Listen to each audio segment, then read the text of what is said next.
Steve Danto had been lying in that hospital bed for 3 months when his wife Claire made her choice. The doctors said he might never walk again. The medical bills were piling up like autumn leaves, and Claire had moved on, or rather, moved someone in. She didn't know Steve was awake that Thursday afternoon when she brought Derek home. His eyes were closed, but his mind was sharp, recording every whispered conversation outside his room, every giggle, every plan they made for their future, a future that didn't include him. "The insurance money will cover everything," Claire said, her voice drifting through the partially open door. "Once he's gone, we can finally be together properly." Steve's heart monitor remained steady. He'd learned to control that weeks ago, when the betrayal first started showing its face in small ways. The way Claire's hand would pull away when he tried to hold it, how she'd check her phone constantly during visiting hours, the expensive perfume she wore that he'd never bought her. "What if he wakes up?" Derek asked. Steve recognized that voice. Derek Hastings, his former business partner, the man he'd trusted with everything. "He won't," Claire replied coldly. "The doctor said the brain damage is too severe. It's just a matter of time now." But Steve was very much awake, and very much aware that his fall hadn't been an accident at all. But before we continue with this beautiful story, please kindly subscribe to this channel and comment where you are watching from, and also share below. What life or relationship challenge are you facing right now, or what's someone you know going through? Don't forget to like this video as well. All these mean a lot to us. It happened 6 years ago, on a rainy October evening. Steve had been recovering from pneumonia, his body weak and his breathing still labored. He'd asked Claire to help him upstairs to bed. She'd seemed distracted, checking her phone every few minutes, but he'd attributed it to stress. They'd been arguing about money, about the business, about everything really. Halfway up the stairs, he'd felt her hands on his back, not steadying him, pushing him. The fall seemed to happen in slow motion, his body tumbling, bones cracking against the hardwood steps, the white-hot pain shooting through his spine, and Claire's face, looking down at him from the top of the stairs, her expression not one of horror, but of cold calculation. "Oh my God," she'd screamed, but only after checking to make sure he was still breathing. "Someone help! He fell!" In the ambulance, barely conscious, Steve heard her on the phone. "It's done," she whispered. It worked. Now, lying in that hospital bed, Steve understood everything. The life insurance policy Claire had convinced him to increase just 2 months before his accident. The way she'd isolated him from his family, claiming they were toxic and unsupportive. How she'd slowly taken control of all their finances, their business accounts, everything. She'd been planning this for months, maybe years, and Derek had been there the whole time, waiting in the wings like an understudy ready to take the stage. Steve spent the next 2 weeks in that hospital bed, planning. The nurses thought he was comatose, but he was listening to everything, learning everything. Claire visited less and less frequently, always with Derek hovering nearby in the hallway. They were getting sloppy, confident that Steve would never wake up to expose them. If you're enjoying this story so far, pause and comment, "I am enjoying this story," below. But Steve had an advantage they didn't know about. Dr. Sarah Park, his neurologist, had noticed small movements, a finger twitch, rapid eye movement that suggested consciousness. She'd kept it quiet, running private tests when Claire wasn't around. "Mr. Danto," she'd whispered one night during a late shift, "if you can hear me, blink twice." Steve blinked twice. Dr. Park's eyes widened. "You're aware. You're in there." Over the next few days, they developed a communication system. Steve couldn't speak yet. The intubation had damaged his vocal cords, but he could blink, and eventually he could squeeze her hand. Dr. Park became his ally, his lifeline, his secret weapon. "Your wife has been making arrangements," Dr. Park told him quietly one evening. "She's been talking to the hospital administration about end-of-life care, about removing life support." Steve squeezed her hand hard. "Not yet. He wasn't ready yet." "I won't let that happen," Dr. Park promised. "But we need to move you, somewhere safe. I have a colleague who runs a private rehabilitation facility. It's expensive, but..." Steve managed to move his hand toward the pocket of his hospital gown. Dr. Park understood. She found his phone, still there from the day of his accident. Miraculously, Claire had never thought to take it. Why would she? He was supposed to be brain dead. The phone was locked, but Dr. Park held it to Steve's face, and facial recognition did the rest. There, in his private banking app, was an account Claire didn't know about. $200,000 he'd been secretly saving. A safety net his grandfather had taught him to always maintain. Trust no one completely, his grandfather had said. Not even your wife. Especially not your wife. Steve had thought his grandfather was being paranoid and old-fashioned. Now, he thanked him silently. Dr. Park made the arrangements. On a Tuesday night when Claire hadn't visited in 4 days, they moved Steve to a private facility across the state. Dr. Park filed the paperwork listing him as deceased, complications from his injuries. She hated lying on medical records, but she understood that sometimes survival required breaking rules. The facility was small, exclusive, and incredibly discreet. Dr. James Rodriguez, the director, had seen cases like Steve's before, patients who needed to disappear, to heal, to prepare for what came next. Your wife will receive a death certificate, Dr. Rodriguez explained, as they settled Steve into his new room. She'll likely claim the insurance quickly. That will give you time to recover, to build your case, to decide what justice looks like for you. Justice.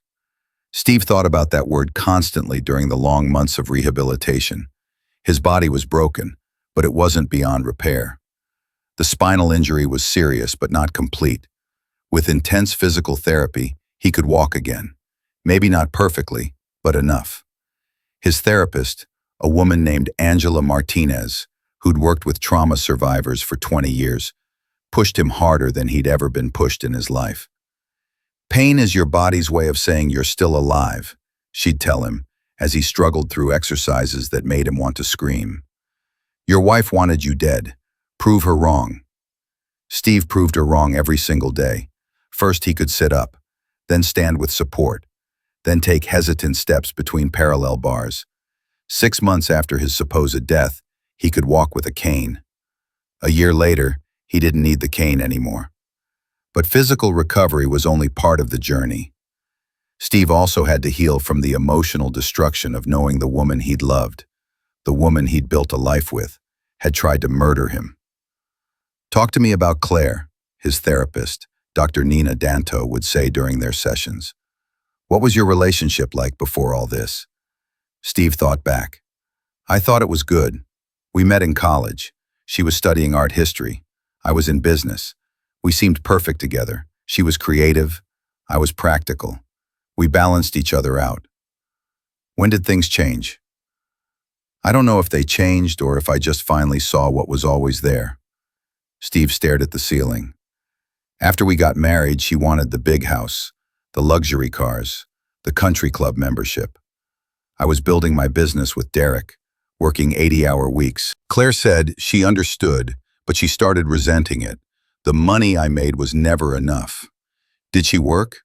At first, she had a gallery job she loved, but then she convinced me she should quit, that it would be better if she managed our household full-time. I agreed. I thought I was giving her what she wanted. Steve laughed bitterly. I gave her access to everything, joint accounts, power of attorney. I trusted her completely. And Derek? Derek was my best friend since college. When I started the business, he was my first call. We were 50-50 partners. I trusted him with my company the same way I trusted Claire with my life. Steve paused. I guess they both saw that trust as weakness. Dr. Danto nodded. Trust isn't weakness, Steve. Betrayal says everything about the betrayer and nothing about the betrayed. Those words became Steve's mantra during the darkest moments of his recovery. Meanwhile, across the state, Claire was living the life she'd always wanted. The insurance company had paid out $1.5 million. She'd sold Steve's half of the business to Derek for pennies on the dollar, claiming emotional distress and inability to manage it alone. Derek had graciously offered to help her through this difficult time by buying her out. They'd waited a respectful 6 months after Steve's death before going public with their relationship. The social media posts started carefully.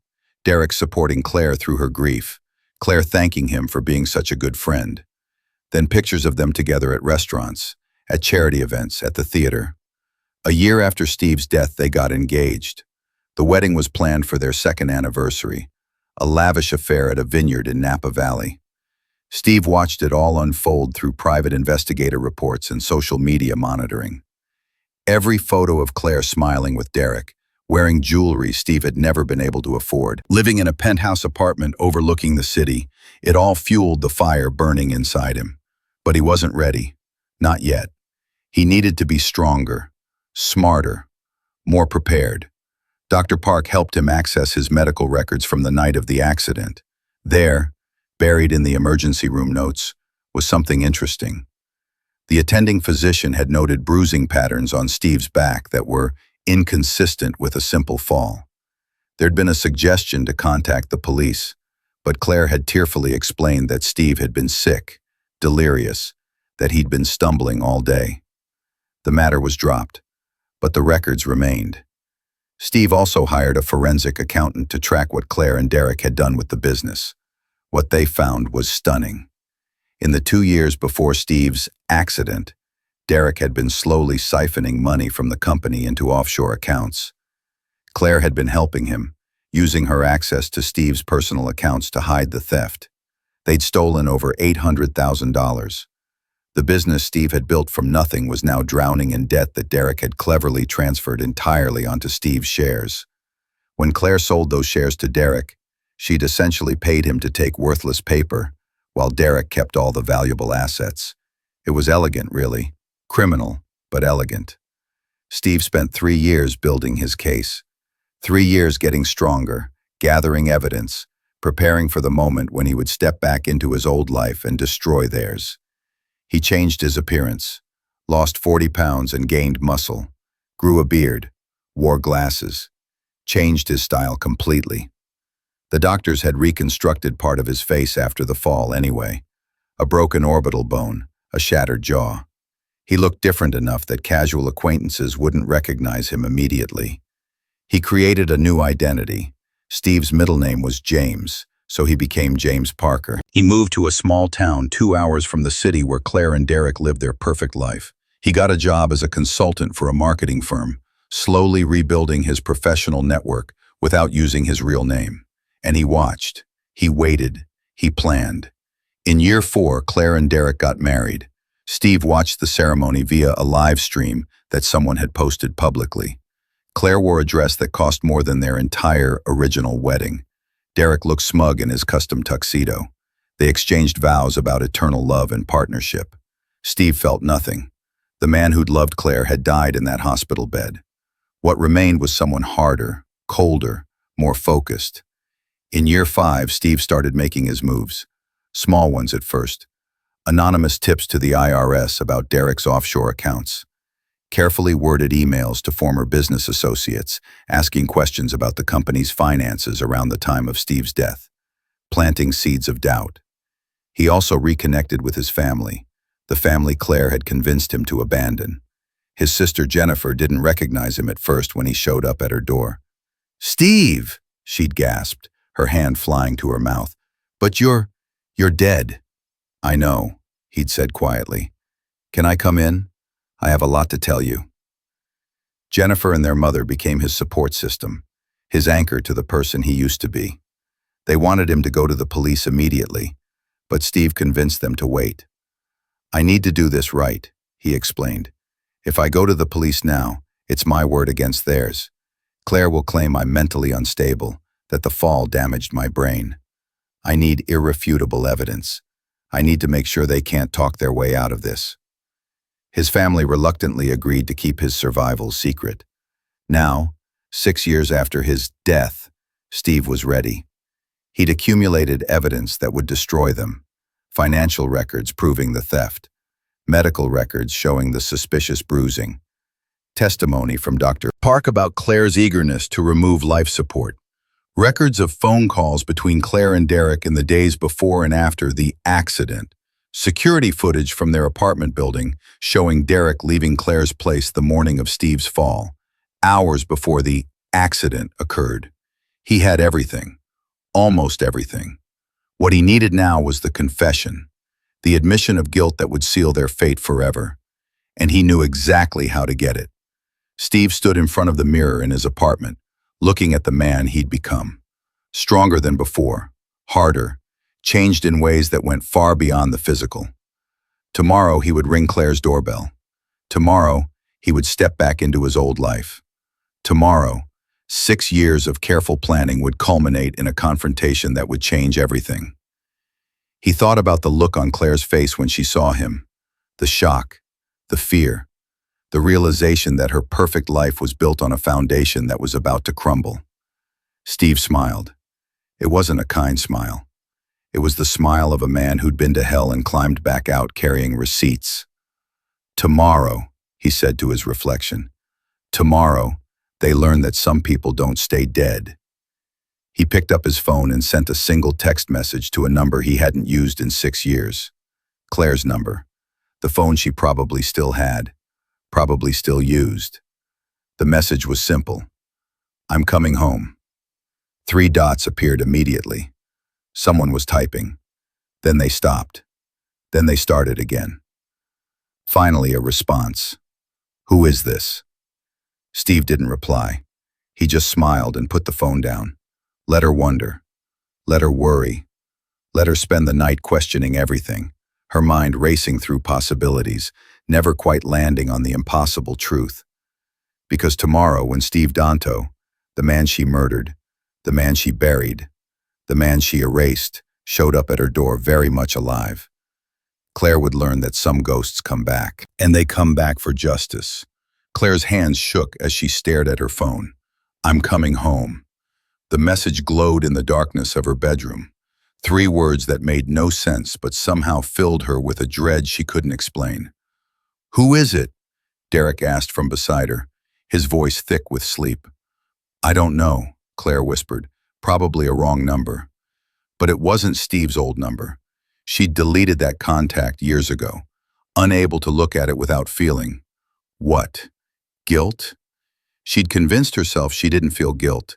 Steve's death had been necessary, a means to an end, a problem solved. Still, she couldn't sleep that night. She kept thinking about that message, about the certainty in those words. I'm coming home. Not, I'm coming by, or I'm stopping over. Home. Like someone who belonged there, like someone who had a right to be there. She told herself she was being paranoid. 6 years of living in luxury, 6 years of having everything she'd ever wanted, had made her soft. Jumpy. She needed to relax.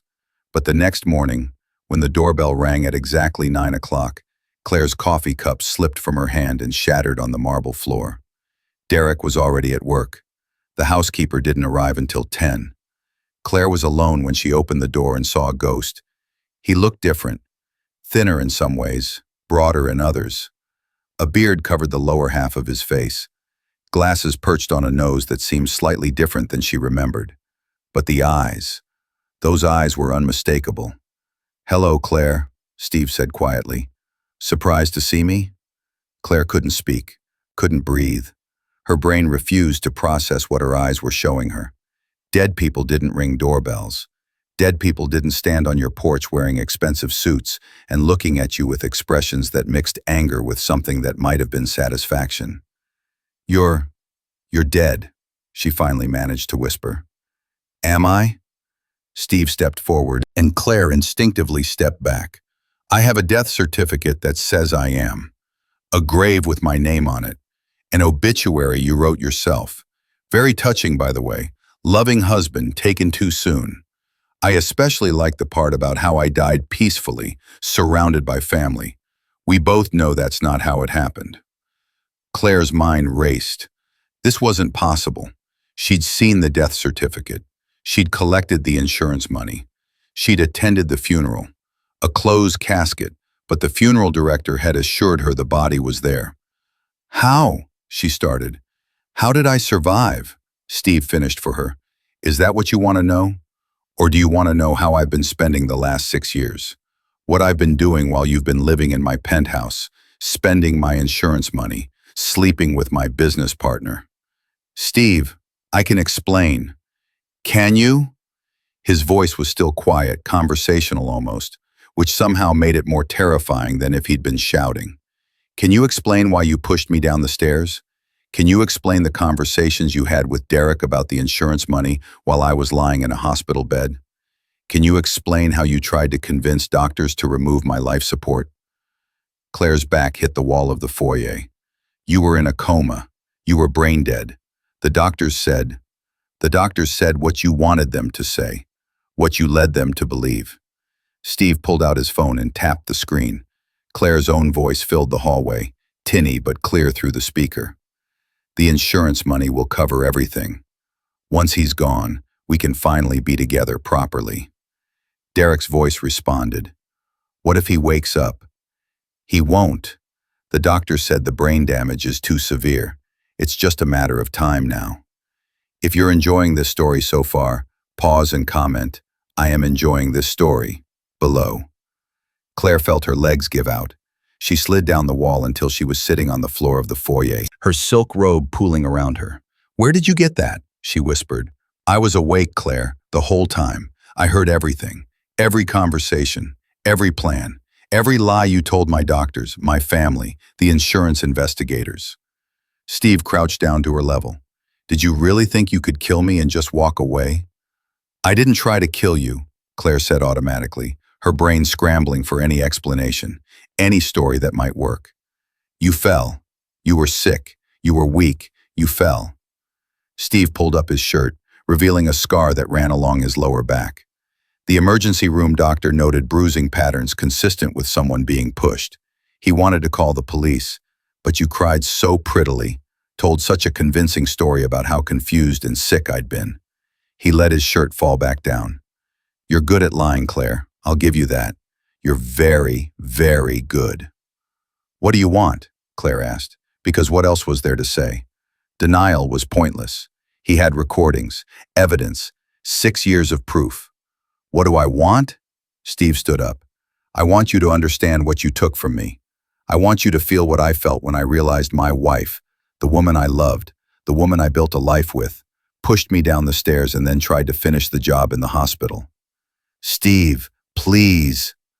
I spent 3 months in a coma, a real one at first. When I woke up, I couldn't speak, couldn't move, could barely breathe on my own. Do you know what that's like, Claire? Being trapped in your own body, listening to the person you love plot your murder? Tears were streaming down Claire's face now, but Steve felt nothing. No sympathy, no pity. Those emotions had died in that hospital bed. Then I spent 3 years learning to walk again, to function, to be human again. 3 years of physical therapy that was more painful than anything you can imagine.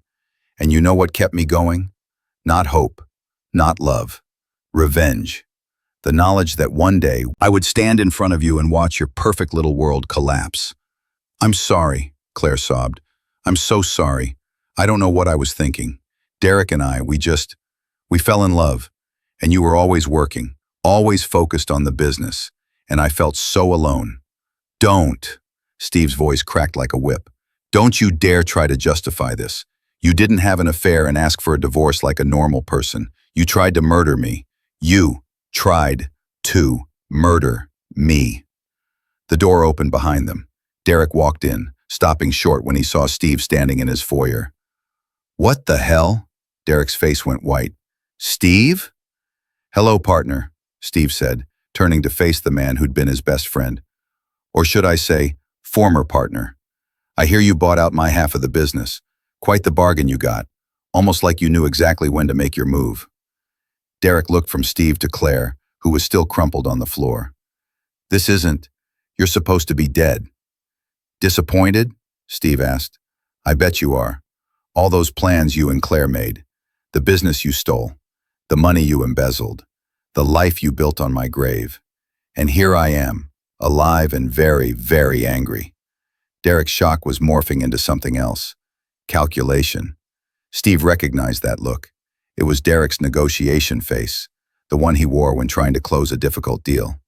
Look, Steve, I know this looks bad, Derek started. Looks bad? Steve laughed, a sound devoid of humor.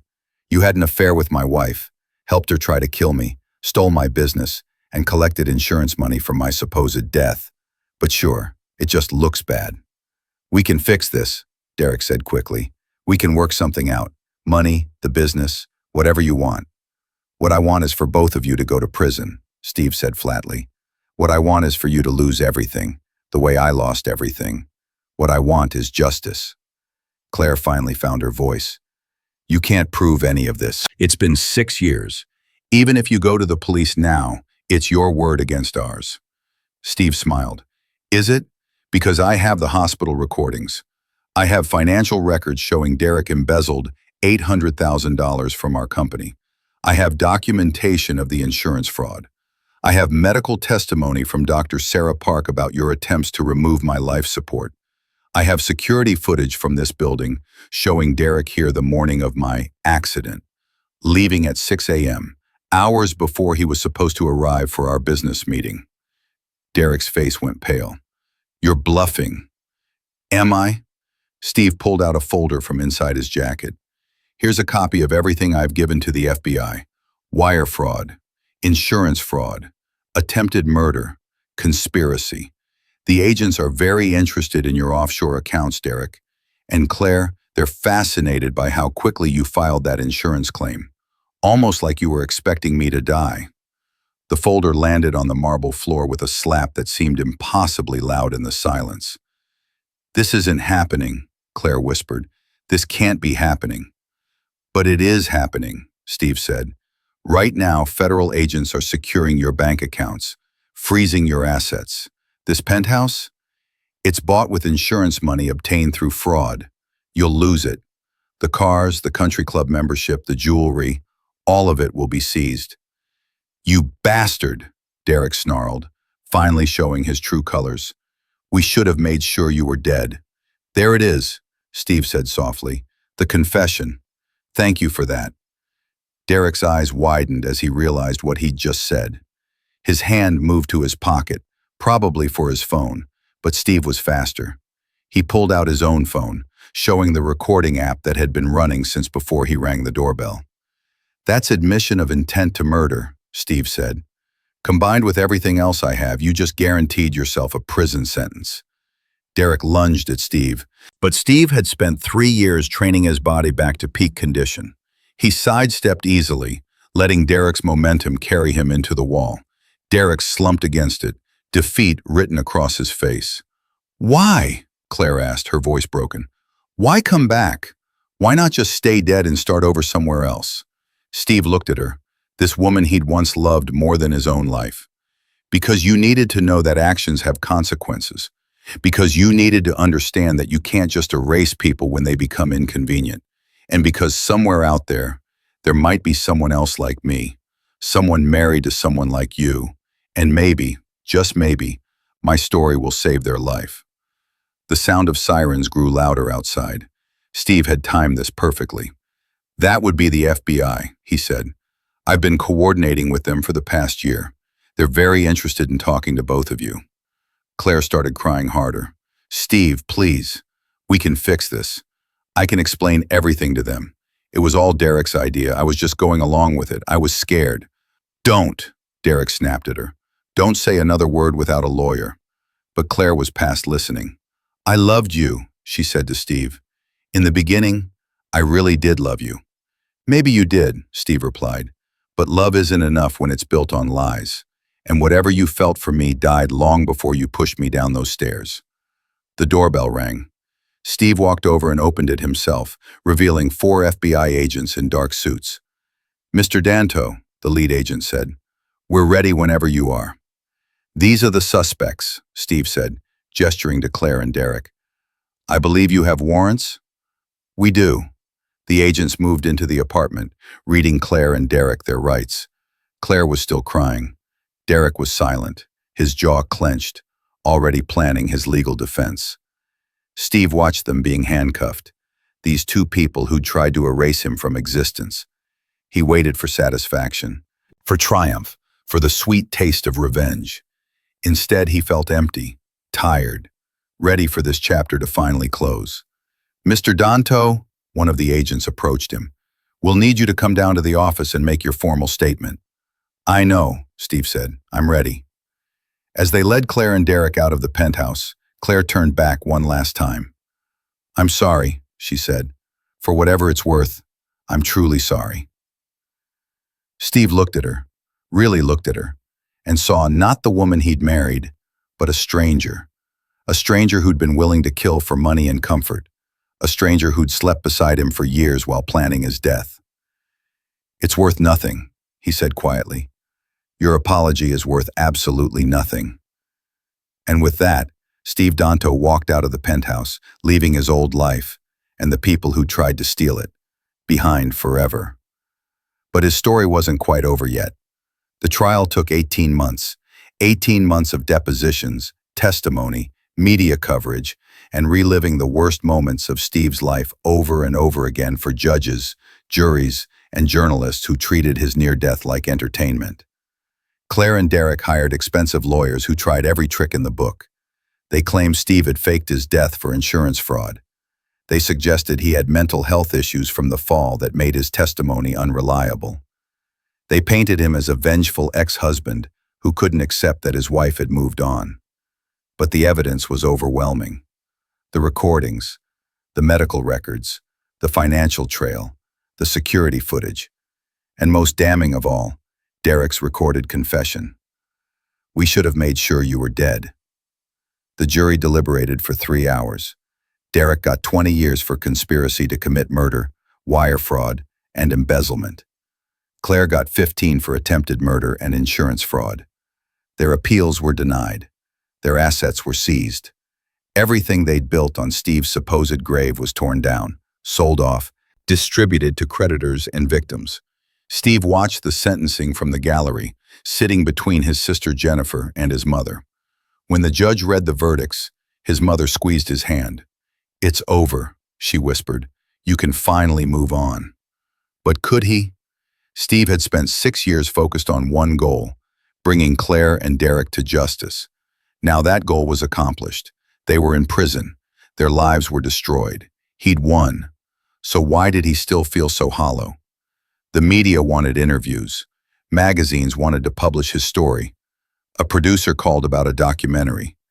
Everyone wanted a piece of the man who came back from the dead to expose his would-be killers. Steve turned them all down. He'd lived through this nightmare once. He had no intention of performing it for public consumption. Instead, he did something unexpected. He disappeared. Not the way he'd disappeared after his death. No fake identity this time, no hiding. He simply stepped away from the spotlight and into a quiet life in a small coastal town 3 hours north of the city. He bought a small house overlooking the ocean with what remained of his settlement from the insurance company and the business liquidation. Nothing fancy, nothing like the penthouse Claire had lived in.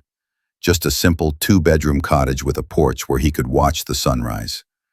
For the first time in 6 years, Steve had no plan, no goal, no mission. Just open days stretching ahead of him, waiting to be filled with what? He didn't know. Dr. Nina Danto, his therapist, had warned him about this. "Revenge is a powerful motivator," she'd said during one of their last sessions before the trial. "But once it's fulfilled, you'll need to find something else to live for. Something that builds instead of destroys. Something that heals instead of hurts." Steve thought about that a lot during his first months in the coastal town. He took long walks on the beach. He read books. He learned to cook properly instead of surviving on takeout and hospital food. He adopted a dog from the local shelter, a 3-legged retriever named Scout, who'd been hit by a car and left for dead, just like Steve. They understood each other, he and Scout. Slowly, painfully, Steve learned to exist in a world that wasn't defined by betrayal and revenge. He made friends with his neighbors without telling them his story. He volunteered at the community center. He started going to a weekly poker game at the local bar. But something was still missing. He could feel it. A gap where purpose used to be. The answer came from an unexpected source. 6 months after the trial, Steve received a letter. It was forwarded from his old address, redirected multiple times before finally finding him. The return address was a women's shelter in Oregon. Inside was a handwritten note from a woman named Sarah Mitchell. She'd read about his case in the news. Her story was similar. A husband who'd become violent, who'd tried to kill her, who'd isolated her from everyone who could help. She'd survived, barely, and was now trying to rebuild her life. "I saw what you did," she wrote, "how you fought back, how you didn't let them win. It gave me courage to press charges against my husband instead of dropping them like everyone told me to do. He's in prison now. I'm safe. And I wanted you to know that your story, your survival, it mattered to someone. It mattered to me." Steve read that letter 3 times, sitting on his porch while Scout dozed at his feet. Then he read it again. Your story mattered to someone. He'd been so focused on revenge, on justice, on making Claire and Derek pay, that he'd never considered his story might have value beyond his own satisfaction. That his survival might mean something to other people who were trapped in situations similar to what he'd experienced. Steve started researching. He learned that intimate partner violence wasn't always physical. That financial abuse, isolation, and coercive control were all forms of domestic violence. That many victims, male and female, stayed silent because they were ashamed, because they didn't think anyone would believe them, because the abuser had convinced them they were the problem. He thought about how Claire had slowly isolated him from his family, how she'd taken control of their finances, how she'd made him doubt his own perceptions of reality. The fall down the stairs had been the final act, but the abuse had been happening long before that. Steve had never thought of himself as a victim of domestic violence, but that's exactly what he'd been. He called the number on Sarah Mitchell's letter. They talked for 2 hours. Then she introduced him to her counselor at the shelter. Then that counselor introduced him to others working in the field of domestic violence prevention and survivor support. "We need more male survivors willing to speak up," one advocate told him. "So many men don't report abuse because they're embarrassed or they think no one will take them seriously. Your story could help change that." Steve hesitated. He'd spent months avoiding the spotlight, trying to move past his trauma. Did he really want to invite it back into his life? But then he thought about Sarah Mitchell, sitting in a shelter somewhere, reading about his case and finding the courage to fight back against her abuser. He thought about all the other Sarahs out there, and all the other Steves, people trapped in relationships that were slowly killing them, waiting for someone to tell them it wasn't their fault, that they could survive, that there was life after betrayal. He thought about the man he used to be before Claire pushed him down those stairs. That Steve had built a successful business. He'd been generous with his time and money. He'd believed in using his resources to make the world better. Revenge hadn't made him that person again, but maybe helping others could. Steve started small. He volunteered at a local domestic violence hotline, taking calls from people in crisis. He trained to become a peer counselor, using his own experience to help other survivors navigate the aftermath of abuse.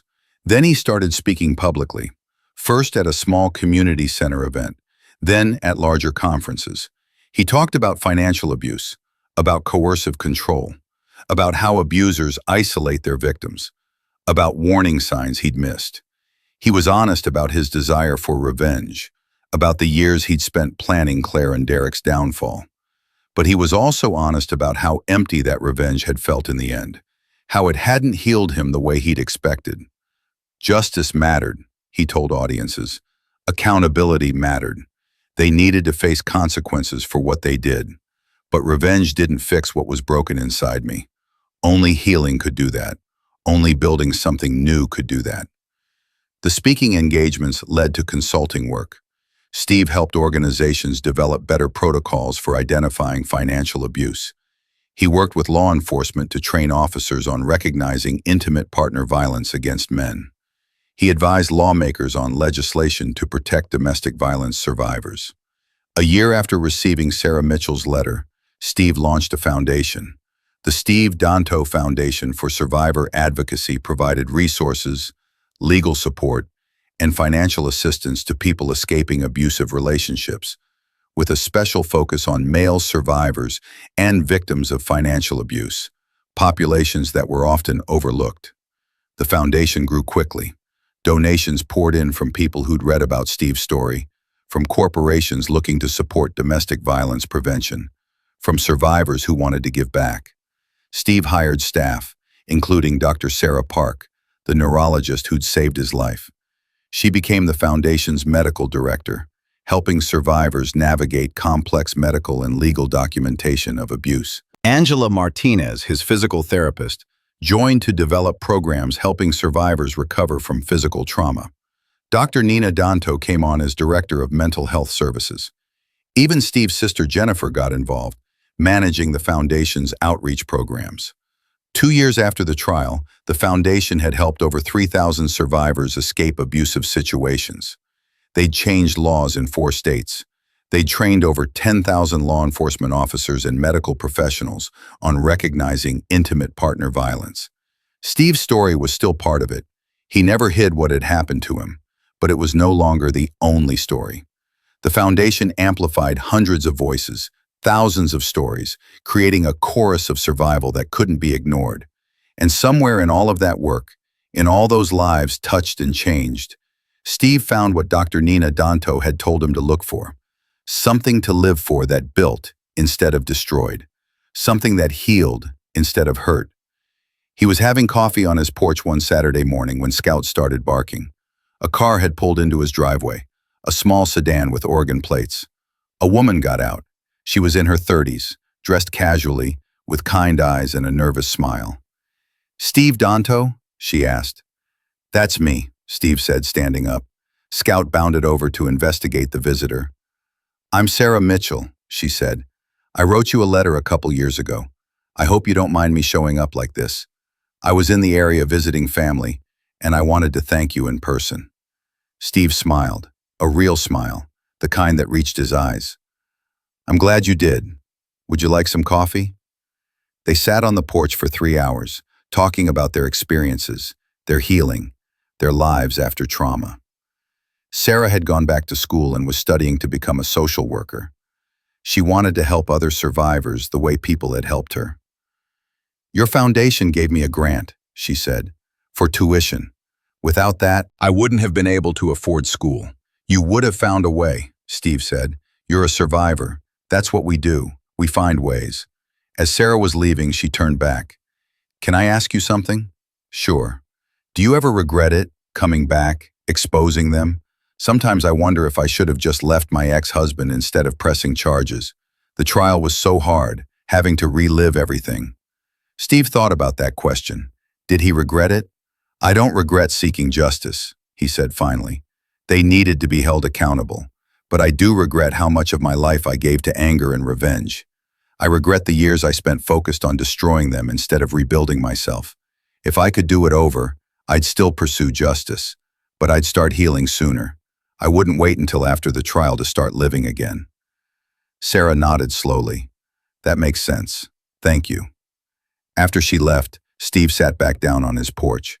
Scout climbed into the chair beside him, resting his head on Steve's lap. "What do you think, buddy?" Steve asked, scratching behind the dog's ears. "Did we do okay?" Scout's tail thumped against the chair. Steve took that as a yes. That night, Steve did something he hadn't done in 6 years. He pulled out his old photo albums, the ones from before Claire, before the business, before everything fell apart. There were pictures of him as a kid, playing soccer with his dad. Photos from college, arm in arm with friends whose names he barely remembered. Pictures of him and Jennifer at their grandfather's house, learning to fish off the old dock. He'd been happy once, genuinely happy. Not because he had money or success or a beautiful wife, just because he was alive and surrounded by people who loved him. Claire had tried to take that from him. She'd tried to erase him, to steal his life and his future. But she'd failed. Steve was still here, still breathing, still fighting, still building. And more than that, he was happy again. Not the same kind of happy he'd been before. This happiness was harder earned, more aware of how precious and fragile life could be, but it was real. The next morning, Steve woke up early and went for a run on the beach with Scout. The sunrise painted the ocean in shades of gold and pink. Seagulls called overhead. The sand was cool beneath his feet. Halfway through the run, Steve stopped and looked out at the water. He thought about the man he'd been 6 years ago, broken and bleeding at the bottom of those stairs. He thought about the man he'd become in that hospital bed, consumed by rage and plans for revenge. And he thought about the man he was now, scarred but surviving, changed but not broken, using his pain to help others instead of letting it consume him. "I forgive you," he said quietly to the ocean, to the memory of Claire, to the ghosts of his past. "Not because you deserve it, but because I deserve to be free of you." The words didn't change anything. Claire was still in prison. Derek was still paying for his crimes. The betrayal had still happened. But something shifted inside Steve anyway. A weight he'd been carrying for 6 years, so familiar he'd stopped noticing it, suddenly lifted. He wasn't defined by what had been done to him anymore. He was defined by what he chose to do next. And what Steve Danto chose was to live, really live, not just survive, not just plan revenge, not just exist in the shadow of his trauma. Live. He started running again, Scout keeping pace beside him, the sunrise warming his back as he moved forward into whatever came next. Behind him, his past was finally beginning to fade. Ahead of him, the future stretched out full of possibility. And for the first time since that rainy October night 6 years ago, Steve Danto felt something he'd thought was lost forever: hope. 6 months later, Steve stood at a podium in front of 500 people at a national domestic violence prevention conference. The audience included survivors, advocates, lawmakers, and law enforcement officials. "My name is Steve Danto," he began. "6 years ago, my wife tried to kill me. She failed. But in a way, I let her succeed anyway, because I spent the next 6 years of my life focused on destroying her instead of rebuilding myself." He paused, looking out at the sea of faces. "I'm here today to tell you that survival is more than just staying alive. It's about reclaiming your life. It's about finding purpose in your pain. It's about building something beautiful from the broken pieces." The speech lasted 30 minutes. He talked about warning signs of financial abuse, about the importance of maintaining connections with family and friends, about how to safely leave dangerous situations, about resources available for survivors. But mostly, he talked about hope, about second chances, about the extraordinary resilience of the human spirit. When he finished, the audience stood and applauded. But what mattered most to Steve were the people who came up to him afterward, the survivors who shared their own stories, who thanked him for speaking up, who said his words had given them courage to take the next step in their own healing journeys. That evening, Steve returned to his coastal cottage. He made dinner. He'd gotten pretty good at cooking over the past couple of years. He ate on the porch while Scout begged for scraps. His phone buzzed with a text from Jennifer. "Saw your speech online. Dad would have been proud." Steve smiled. His father had died when he was in college, long before any of this happened. But Jennifer was right. His dad would have been proud. Not of the revenge, not of the trial, but of what Steve had built from the ashes. As the sun set over the ocean, painting the sky in brilliant shades of orange and purple, Steve thought about the title of his story, the one the media had given him.